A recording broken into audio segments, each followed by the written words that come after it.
So this is the daughter of the ruler of Dubai, and apparently she uses controversial rule on social media. You know, so I usually do my homework. I'll find somebody who knows somebody or something.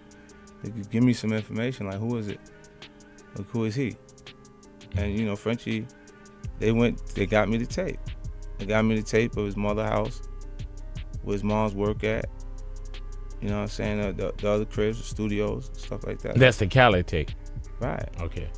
I had all of it. This was like, I got an opportunity for you. I don't have the money for you, but I got the opportunity. What if I told you French Montana's new fairy tale marriage might actually be a golden cage?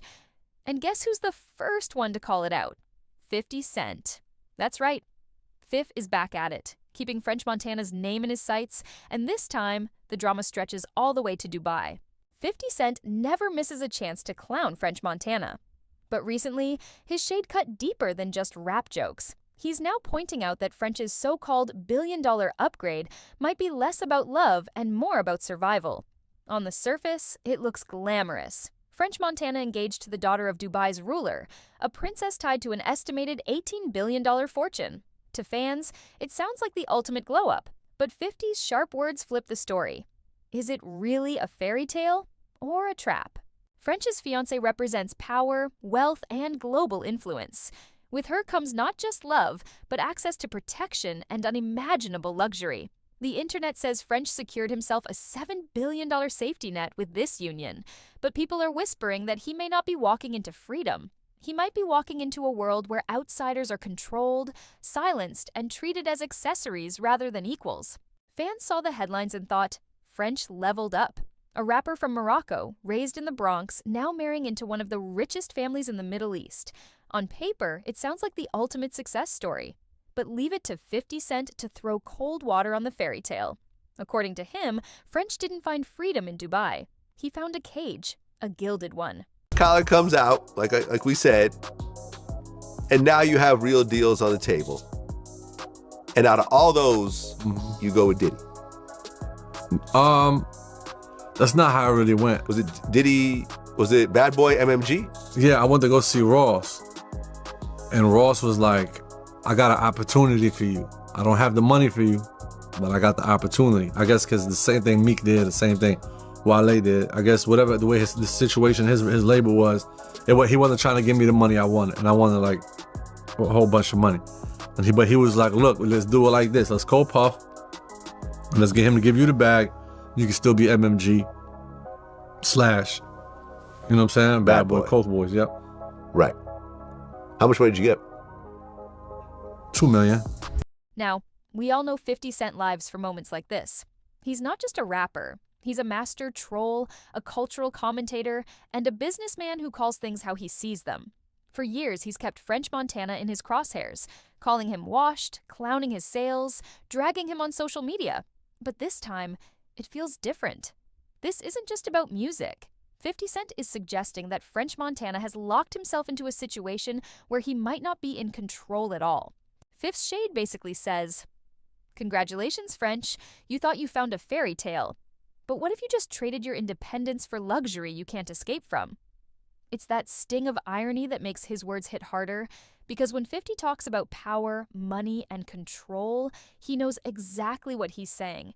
He built his career owning his brand, flipping street smarts into boardroom dominance, and when he looks at French, he doesn't see that same independence.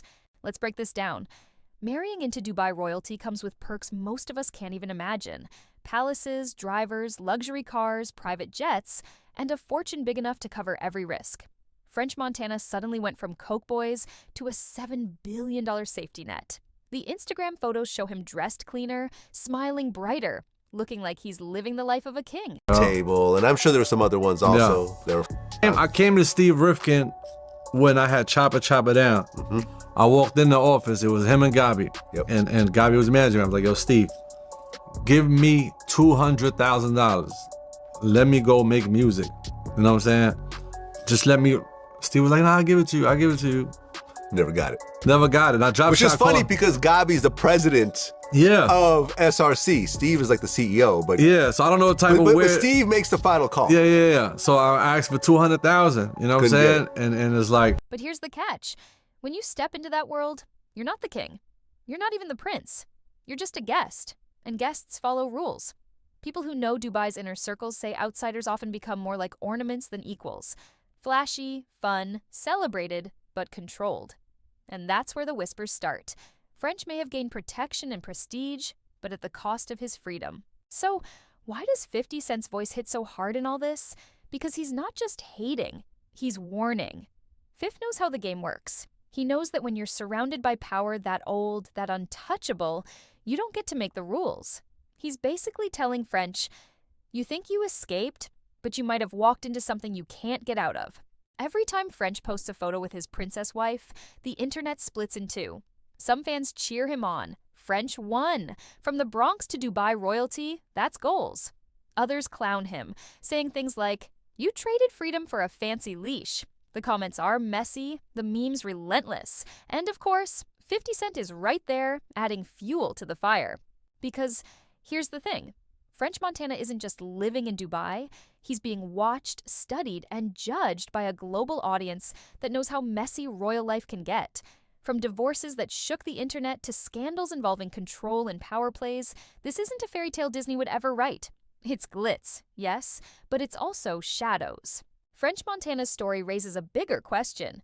What do you value more, freedom or comfort? To some people, living under rules but with billions in the bank sounds like a win. To others, it looks like selling your soul. 50 Cent, of course, falls in the second category. He built his legacy on never letting anyone own him. And when he sees French living in palaces, his instinct is to point out the chains hidden in the gold. So here's where it stands. French Montana's marriage to his Dubai princess looks like the ultimate glow-up.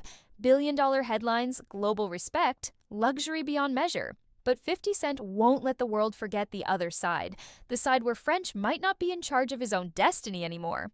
But here's the kicker. When you step into a family that powerful, you stop being the main character in your own story. You become part of theirs. And that's exactly why 50 Cent can't resist clowning French. To him, this isn't a Cinderella moment. It's a cautionary tale dressed in designer robes. Now, don't get it twisted.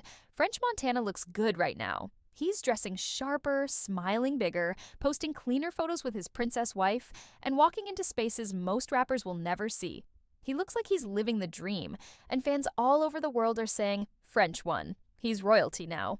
But 50 reminds us of something important. Optics and reality don't always match. On Instagram, it's palaces and private jets. Behind closed doors, it could be rules, obligations, and expectations that outsiders can't even imagine. The palace might look like freedom, but inside it can feel like walls. And let's be honest, the internet lives for this kind of story. Every time French posts with his wife, half the comments are fire emojis and congratulations, and the other half are jokes about him being owned. Memes fly, side-by-sides of him in the Bronx versus him in Dubai pop up, and the narrative keeps splitting in two. Is he the ultimate winner, or is he just a guest in someone else's kingdom? And right in the middle of it all, 50 Cent. Laughing, trolling, throwing jabs on social media, and making sure nobody forgets that French's new life might not be as perfect as it seems. French Montana is now balancing two worlds, the gritty rapper image he built in New York and the polished royal-adjacent life he's showing off in Dubai. That clash of images is exactly why people keep talking. On one hand, he's still Coke Boys, still the Bronx hustler who made it out. On the other, he's standing in palaces, shaking hands with royalty, and moving like a diplomat instead of a rapper. To his fans, it feels surreal, like watching two versions of him fighting for control. But beyond the shade, there's cultural weight here. Hip-hop has always been about independence, about making it big on your own terms, carving your lane even when the world says you can't. French's marriage flips that narrative. It's not about building your own empire, it's about joining someone else's. And that shift is what makes people uneasy. Some call it smart survival, others call it selling out. Either way, it challenges what we expect from rappers who rise to power. At the end of the day, French Montana's royal marriage is more than gossip. It's a living storyline. Every photo, every comment, every new move adds fuel to the debate. Is this the ultimate win or the ultimate trap? And as long as French keeps posting palaces and 50 Cent keeps clowning him, the story isn't going anywhere. Because in hip-hop, perception is everything. And right now, French Montana's perception is split down the middle. King in some eyes, pawn in others. French Montana's life right now looks like a dream. Royalty on his arm, billions in the background, and a lifestyle few could ever imagine. But like 50 Cent keeps hinting, dreams aren't always what they seem. What looks like freedom to one person might look like a cage to another. And in French's case, the world is split. Is he living his happily ever after, or did he just sign up for a life where the crown weighs more than the gold it's made of?